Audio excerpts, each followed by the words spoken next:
Hello friends, welcome back to our brand new blog. এই সকাল সকাল উঠে এই রনি এসেছিল একটু আগে, আমি রনি মনি এখন একটুখানি বেরোচ্ছি বাইরে। দুদিন ধরে তো একটাও ঠাকুর দেখার হলো না, কাজ করতে করতে চলে গেল। তো আজকে একটুখানি প্ল্যান আছে কি আমাদের পাশে যে গণেশ ঠাকুরগুলো হয়েছে সেগুলো একটু দেখতে যাওয়ার।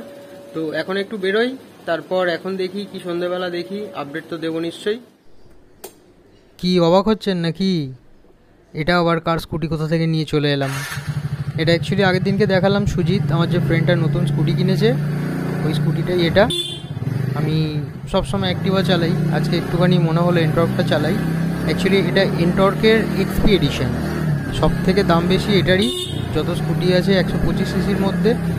তো সেই জন্যই আজকে ভাবলাম একবার চালিয়ে দেখি যে কি তফাৎ আছে, এক্সপি এডিশন এত টান কিসের জন্য, দেখি একবার চালিয়ে। তো জাস্ট টেস্ট ড্রাইভ দেওয়ার জন্যই গাড়িটা ওর থেকে নিয়ে এলাম। গাড়িটা চালিয়ে বলছি সত্যি গাড়িটা পুরো বাটারি স্মুথ একটা গাড়ি। টান বিশাল যে টান আছে সেটা বলবো না, বাট ভালো টান আছে। এখন একটা সার্ভিসিং করানোর পরে বোঝা যাবে যে অ্যাকচুয়াল গাড়িটার টানটা কীরকম। এর দুখানা মোড দেওয়া আছে, আমি যেটা চালাচ্ছি সেটা হচ্ছে নর্মাল মোড, আরেকটা আছে রেস মোড। ওই মোডটাতে গাড়িটা আরও ফাস্ট চলে। তো আমি জাস্ট নর্মাল রিভিউ দেওয়ার জন্য গাড়িটা নিলাম, তাই জন্য একদম জেনুইন রিভিউ দিচ্ছি। গাড়িটা চালিয়ে আমার খুব ভালো লাগলো। সব থেকে যে বেস্ট জিনিস গাড়িটা সেটা হচ্ছে শকারটা, সাসপেনশন দুর্দান্ত। মানে গাড্ডার মধ্যে পড়ছি বাইকে যেরকম ফিল হয় খুব একটা বেশি বোঝা যায় না। আমার অ্যাক্টিভাটা একটু অসুবিধা হয় যখন গাড্ডার মধ্যে পড়ি, বাট এই গাড়িটা একদম দারুণ। নতুন বলেও হতে পারে, বাট যাই হোক না কেন এটা সাসপেনশন খুব ভালো। আর পিক আপ অ্যাক্টিভার থেকে বেটার, একদম স্মুথ পিক আপ রয়েছে। কিন্তু একটা ড্রব্যাক খালি আমার লাগলো, সেটা হচ্ছে গাড়ির লাউড আওয়াজটা খুব বেশি গাড়ির। আমার অ্যাক্টিভাতে একদমই এত আওয়াজ নেই। গাড়ি যখন দাঁড়াচ্ছে আর যখন প্রথম স্টার্ট করছি তখন আওয়াজটাই সুন্দর, বাকি গাড়িতে প্রচণ্ড আওয়াজ হচ্ছে। শুধুমাত্র আওয়াজ বাদ দিয়ে গাড়ির পুরো গোটা ফিচার্স দারুণ, খুব ভালো লাগলো চালিয়ে। এই মায়ের বাড়িতে এসেছিলাম খাবার নেওয়ার জন্য দুপুরের, এই খাবার দাবার প্যাক করে নিয়েছি। এই ব্যাগটা মায়ের হাতে বানানো ব্যাগ একটা। এই মায়ের কাছ থেকে খাবার নিয়ে চলে এসেছি, এখন খেতে বসলাম। ভাত, পেঁপে দিয়ে ডাল, আর এখানে রয়েছে মাছ, চারাপোনা মাছ, তেলাপিয়া মাছটা মনি খাচ্ছে। আর এখানে রয়েছে আলু সেদ্ধ, মনি মোটা হয়ে যাচ্ছে বলে আলু অ্যাভয়েড করছে। এই আমি খাবো এবার। আমার মোটা হওয়ার কোনো ভয় নেই। মনি আমার আগে আজকে খেতে বসে গেছে, ওর নাকি এত জোর খিদে পেয়ে গেছিল, আমি বাইরে ঘুরছিলাম বলে ও খেতে বসে গেছে। এই আমি এবার চান করে এসে খেতে বসলাম। আজকে ভাবছি লেবু গাছটার মাটিটা চেঞ্জ করব। অনেকদিন হয়ে গেছে গাছটা আনা হয়েছে, মাটিটা চেঞ্জ করা হয়নি। পাতাগুলো দেখছি হালকা হালকা কুকড়ে কুকড়ে যাচ্ছে, আবার ওষুধ দিতে হবে। মাটিটা মোটামুটি শুকনো শুকনোই আছে, এখনই চেঞ্জ করে দিই, নাহলে বৃষ্টি এলে আবার মাটি ভিজে গেলে চেঞ্জ করতে পারবো না। এ একটা 10 ইঞ্চি মাটির টব নিয়ে এসেছি, আর এখানে বস্তায় মাটি আছে, এবার চেঞ্জটা করে দিই। মাটি আর গোবর মিশিয়ে নিলাম। রথতলা থেকে শুকনো গোবর কিনে আনি আমি, ওখান থেকেই নিয়ে এসেছিলাম। এবার গাছটাকে মাটিটা ছাড়াই গাছটার থেকে, এই গ্রো ব্যাগ থেকে গাছটাকে বার করে নিলাম। এবার পুরো গোটা মাটিটাকে ভালো করে ছাড়িয়ে তারপর ধুয়ে নিতে হবে এটাকে। এই যে মাটিটা এখানে ছাড়িয়ে নিয়েছি, এখন গাছটা এরকম রয়েছে কিছুটা। এবার এটাকে ভালো করে জল দিয়ে ধুয়ে নেব। দেখুন, মাটিটা না ছাড়িয়েও আমরা কিন্তু গাছটাকে বসিয়ে দিতে পারি, কিন্তু তাতে কি হবে, ওখানে অ্যাকচুয়ালি দেওয়া থাকে এঁটেল মাটিতে। তো এই যে গোড়ার জায়গাগুলো রয়েছে, মেন যে শেকড়টা রয়েছে, আমরা বাড়িতে সেইভাবে যত্ন করতে পারবো না। তো জল জমে মূল শেকড়টা নষ্ট হয়ে যাবে, তার ফলে গাছটা মরে যাবে। তো সেই জন্য উচিত কি প্রথমেই 7-8 দিন বাড়িতে রেখে বা 1 মাস বাড়িতে রাখলেন, রেখে পুরো গোটা গাছটার মাটি ছাড়িয়ে তারপর ওটাকে রিপোর্টিং করবেন।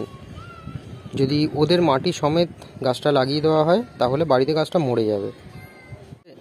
আমি আবার এটাকে মাটি দিয়ে দিয়েছি, দিয়ে গাছটাকে বসিয়ে দিয়েছি। অল্প করে জল প্রথমে দিলাম, এই জলটা টেনে নিলে তারপর পুরোটা দেব। কতগুলো টিপস দিয়ে রাখি যেগুলো গাছ বসানোর সময় একদম ম্যান্ডেটারি মাথায় রাখার।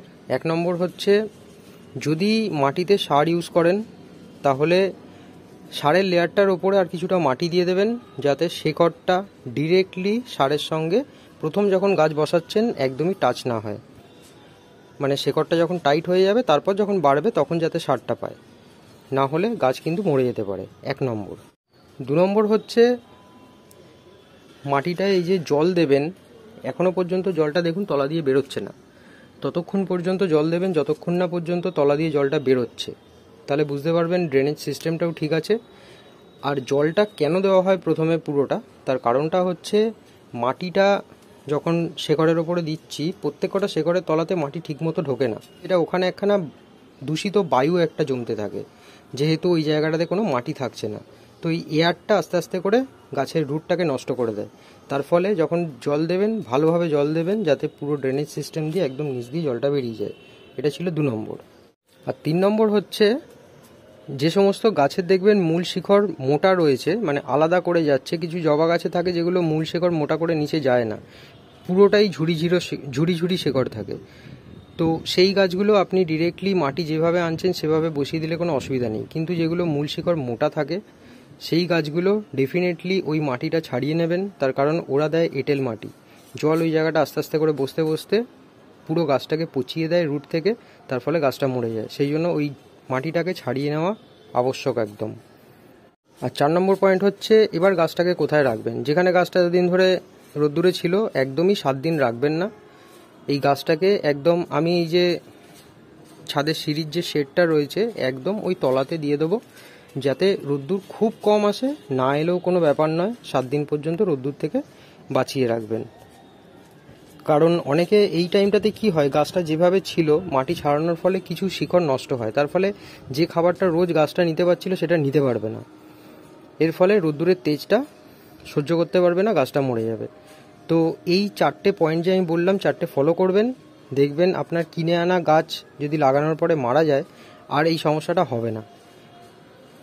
এই সন্ধ্যেবেলা আমাদের এখন টি পার্টি চলছে, সঙ্গে রয়েছে সে আমাদের ঝুলন থেকে কিনে আনা পাঁপড়, এটা হচ্ছে চিংড়ি মাছের পাঁপড়, ওদিকে রাখা রয়েছে পাঁপড়, ওগুলো হচ্ছে বড় যে পাঁপড়গুলো থাকে ওই পাঁপড়গুলো। এখানেও রয়েছে কিছুটা পাঁপড়, এগুলো ও বাড়িতে মায়ের ওখানে দেব। এগুলোও পুরোটা আমরা খাবো না, কিছুটা খাবো আর কিছুটা এখন আপাতত তুলে রাখবো। আমি আর মনি দুজনেই রেডি হয়ে গেলাম, বেরোবো এখন। কালীতলা মাঠে গণেশ পুজো হয়েছিল, আজকে ভোগ দেবে, তো দুজনেই এখন যাব ভোগ আনবার জন্য। বেরোই, নাহলে আবার ভোগ তাড়াতাড়ি করে শেষ হয়ে যাবে, তার থেকে ভালো ঝটপট গিয়ে চটপট নিয়ে চলে আসি। এই যে কালীতলা মাঠের ভোগ দিচ্ছে, লাইন পড়েছে বিশাল, পুরো লম্বা, এখান থেকে লাইন একদম ওপার পর্যন্ত চলে গেছে।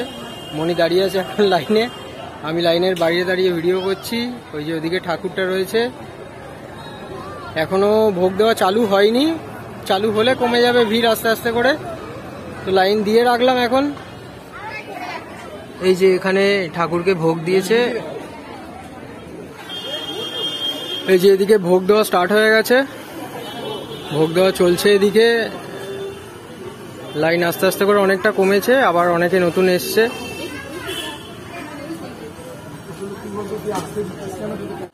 এই যে মনি এখানে বসে আছে, আড্ডা মারছে, নতুন বন্ধু পেয়ে গেছে অনেকগুলো।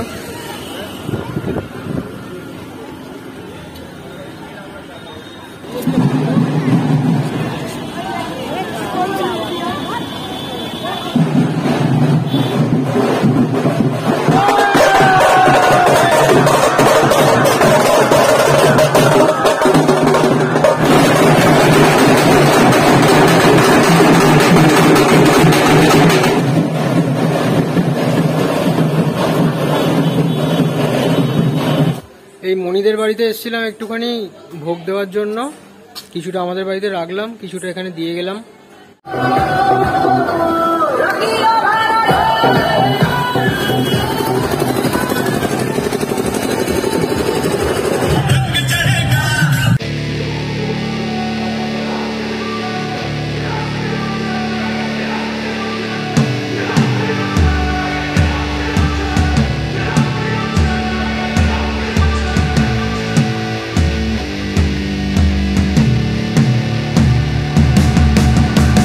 Hey man, how the hell you doing?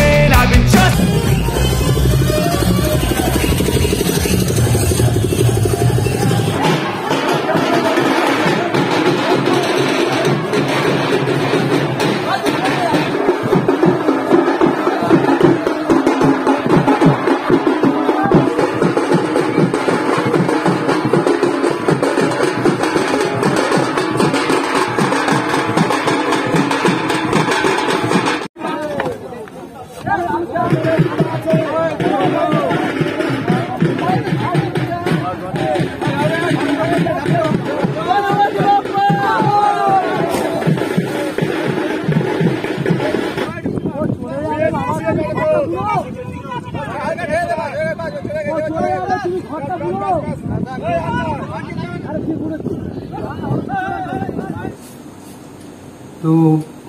ভোগ নিয়ে কালীতলা মাঠ থেকে চলে গেলাম মণিদের বাড়িতে। মণিদের বাড়িতে ভোগ দিলাম, দিয়ে চলে গেলাম সোজা আলমবাজার ঘাট। ভাসান দেখলাম, ভাসান দেখার পর বাড়ি ফিরলাম 12টার সময়। এখন বাজে 1টা। এই একটু আগে ভোগ খেলাম, ভোগটা দারুণ হয়েছিল।